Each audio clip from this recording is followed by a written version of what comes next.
Bonjour à toutes et à tous, j'espère que vous allez bien. Voici la revue de presse du dimanche 27 juillet. On commence ce tour d'Europe en France avec la nouvelle offensive du PSG pour Lucas Chevalier. Paris fonce sur Chevalier, pouvons-nous lire dans les pages intérieures de l'équipe ce matin. Englué dans une situation compliquée avec Gianluigi Donnarumma, le PSG n'a pas d'autre choix que de regarder sur le marché des gardiens et aurait jeté son dévolu sur le gardien français du LOSC. Une somme de près de 40 millions d'euros est évoquée, ce qui suffirait pour faire plier le club nordiste, et en plus de cela, selon nos informations, Luis Enrique se serait déjà entretenu avec le joueur et un accord de principe contractuel serait déjà même trouvé. Le PSG veut à tout prix éviter un scénario à la Mbappé l'an prochain, il apprend de ses erreurs.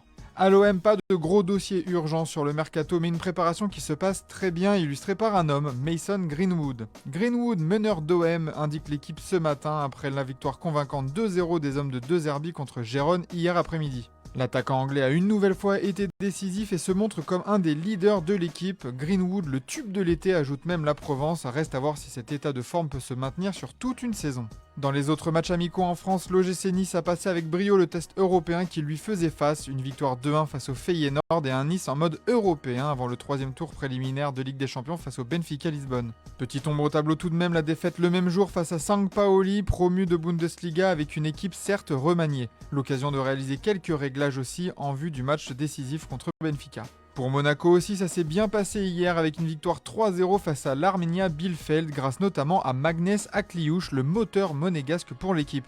Le milieu de terrain brille dans cette préparation et attire les regards, mais le quotidien ajoute que l'AS Monaco n'est prêt à lâcher son joueur que pour 70 millions d'euros, avis aux intéressés. On notera aussi la très lourde défaite de Toulouse face à Leipzig hier, une rouste 7-0 qui fait mal pour les joueurs de la Ville Rose. À Lyon aussi, on enchaîne avec une victoire 4-0 face à Hambourg, un autre promu de Bundesliga. Un super coup pour l'OL selon Le Progrès ce matin, mais surtout une victoire qui porte la marque de Malik Fofana. Auteur d'un but et d'une passe décisive, l'ailier se montre et est plus que jamais sur le départ. Fofana top sur le départ, titre l'équipe d'ailleurs ce matin. Everton est bien placé pour le récupérer avec une offre initiale de 36 millions d'euros qui s'approche des 40 demandés par l'OL. Après Perry, un autre cadre lyonnais pourrait plier bagage cet été.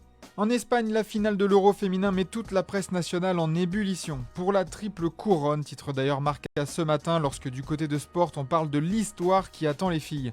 Cette finale est l'occasion pour les Espagnols, championnes du monde en titre, de remporter pour la première fois l'Euro et ainsi compléter le triplé avec la Ligue des Nations remportée en 2024. Un duel de reines, titre marqua dans ses pages intérieures. L'Espagne et l'Angleterre étaient en effet les deux grandes favorites avant le tournoi et se retrouvent donc au meilleur des moments, de quoi nous offrir un grand spectacle. Un duel d'ailleurs représenté par l'opposition de style entre les deux sélectionneuses, des femmes au pouvoir, ajoute même Marca. Pour la 8e fois consécutive dans un Euro, une femme sélectionneuse gagnera la coupe, un beau symbole. Chez les hommes, on parle des débuts du Barça qui intrigue avec un match amical contre le Vissel Kobe d'un certain Andrés Iniesta ce midi. Le Barça de Flick 2.0, titre Mundo Deportivo, pas de grand chamboulement dans le groupe catalan cet été, mais des petites retouches et un groupe vraiment rodé aux méthodes de l'entraîneur allemand. D'ailleurs, concernant ces retouches, ça sera l'occasion peut-être de voir Marcus Rashford en action, une arrivée qui enthousiasme Robert Lewandowski. Rashford sera très important pour l'attaquant polonais, titre Marca. Plus que les arrivées, c'est aussi les prolongations qui occupent une place dans l'actu du Barça et celle de Koundé, De Jong et Eric Garcia seraient en très bonne voie. Hansi Flick est d'ailleurs mentionné comme étant un élément clé dans les négociations et dans la décision future des joueurs. Du côté de Madrid, on parle d'un embouteillage royal avec des joueurs poussés vers la sortie qui ne veulent pas partir.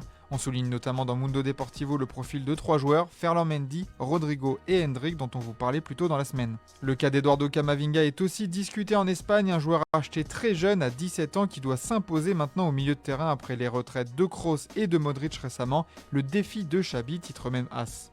En Angleterre aussi, on s'enthousiasme pour la finale à venir et l'Angleterre veut garder son titre. C'est toujours notre moment, titre le Sunday Express reprenant les mots de la sélectionneuse Sarina Wiegman. La double tenante du titre en 2017 avec les Pays-Bas et en 2022 avec l'Angleterre veut réaliser la passe de 3. Cette finale sera aussi importante pour Léa Williamson, absente du dernier affrontement en compétition officielle qui n'était ni plus ni moins que la finale de la Coupe du Monde remportée par l'Espagne. Léa sans peur, titre le Mirror Sport, la joueuse d'Arsenal et capitaine de la sélection ajoute même que c'est sa chance de mettre fin à 2 ans de souffrance, l'enjeu est donc grand des deux côtés. Dans l'actualité anglaise, on parle aussi des différents matchs de préparation des clubs de Premier League comme Manchester United qui s'est imposé difficilement 2-1 face à West Ham la nuit dernière grâce à 2 buts signés Bruno Fernandes.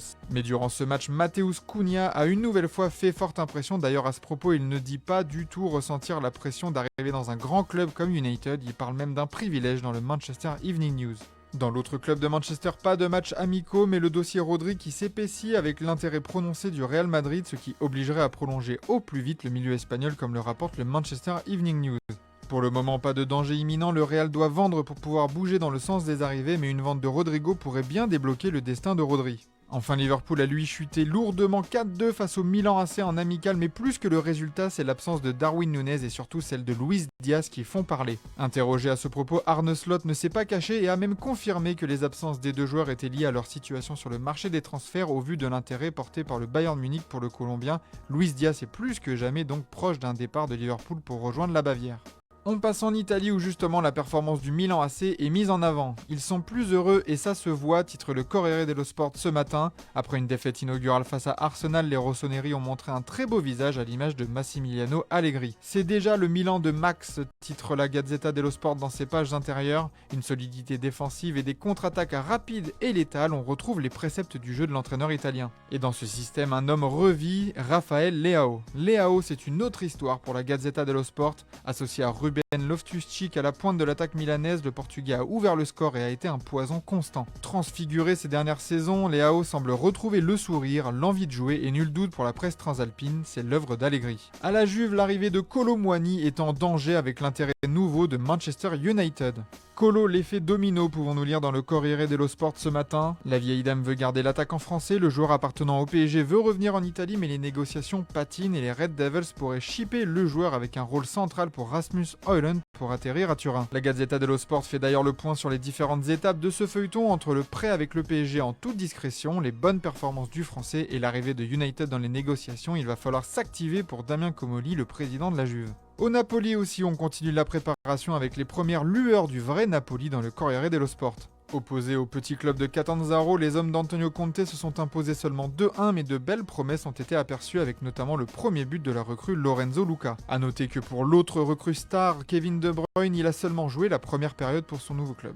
On termine au Portugal avec un retournement de situation incroyable dans le dossier João Félix. Courtisé depuis des semaines pour un retour au Benfica, l'ailier portugais ne posera pas ses valises dans la capitale portugaise.